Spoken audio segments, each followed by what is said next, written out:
মাঝে মধ্যেই আমি ফেসবুকে পোস্ট করি যে ঢাকা শহর আমার কাছে বিষ লাগে।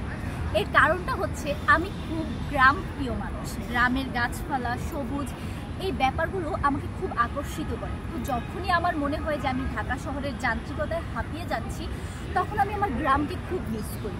তো দেখা যায় সবটা সময় তো আমার গ্রামে যাওয়া পসিবল হয় না, বা ঢাকা শহরেও সবুজের সন্ধানে বের হওয়া সম্ভব হয় না।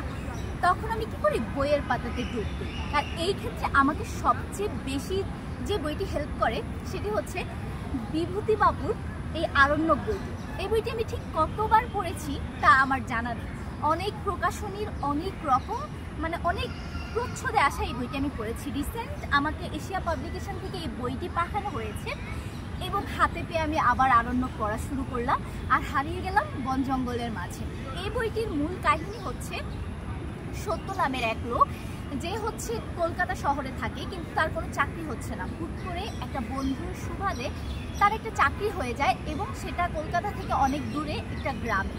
প্রথম কয়েকদিন সত্যর খুব ভালো লাগেনি, ওর মনে হয়েছে যে এইখানে আমি টিকতে পারবো না, চারিদিকে শুধু পাখি, নদী, বন, জঙ্গল, তার মন বসছিল না। এরপর আস্তে আস্তে সময় যেতে যেতে সত্য উপলব্ধি করে যে আসলে তার জায়গা এখানে। সে বন, জঙ্গল, পাখি সব কিছুকে প্রচণ্ড পরিমাণে ভালোবেসে ফেলে। আর একটা সময় রিয়েলাইজ করে যে সে তার ভালোবাসার মানুষগুলোকে ধ্বংস করছে, ভালোবাসাকে ধ্বংস করছে। কারণ তার এখানে চাকরি হচ্ছে বন জঙ্গল উজাড় করে চাষিদেরকে জমি বর্গা দেওয়া। তো এই ক্ষেত্রে সত্য চিন্তা করে যে সে তো হচ্ছে ভুল করছে, তাকে এই ভুল থেকে বের হতে হবে। কিন্তু একদিকে তার চাকরি, অন্যদিকে তার মানসিক যে অবস্থাটা, সেটা সব মিলিয়ে সত্য হচ্ছে খুব কনফিউজড হয়ে যায়। একসময় সে চাকরিটা ছেড়ে আবার কলকাতার শহরে চলেও আসে, কিন্তু ওই যে পিছুটা সেটা থেকেই যায়। এইখানেই তার হচ্ছে খুব দ্রুত একজন মহাজনের সাথে পরিচয় হয়, আত্মমর্যাদাশীল নারী ভানুর সাথে পরিচয় হয়, খুব সহজ সরল কিছু মানুষের সাথে তার পরিচয় হয়।